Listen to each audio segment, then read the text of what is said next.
the beginnings of Mormonism is steeped in magic. It's steeped in the occult. Is there any way to truly separate the magic from LDS scripture? The Smiths owned magic parchment and a dagger and stuff that the church, I think, concedes today. So they have to some way smooth over that to make it sound acceptable to people today.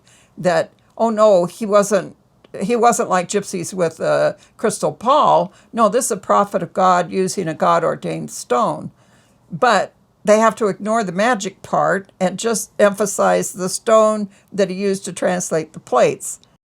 Instances in the Gospels where people are actually afraid of what he's doing. Like he exorcises the legion of demons in Mark chapter 5, and the audience is kind of scared, like, oh man. So like the audience could read the same text and see him doing these feats of supernatural power and interpret them either morally, like, oh, these are miracles, or immorally, oh, this stuff is the work of demons. I'm going to call this magia. And this is where I make the argument that miracle and magic, as categories of ritual, are subjective. They are in the eyes of the beholder. If you like what the guy's doing, and if you think he's getting the power through God or angels or something good, oh, we're going to call it miracles. But if he's doing the power through the power of demons, oh, we're going to call it magic.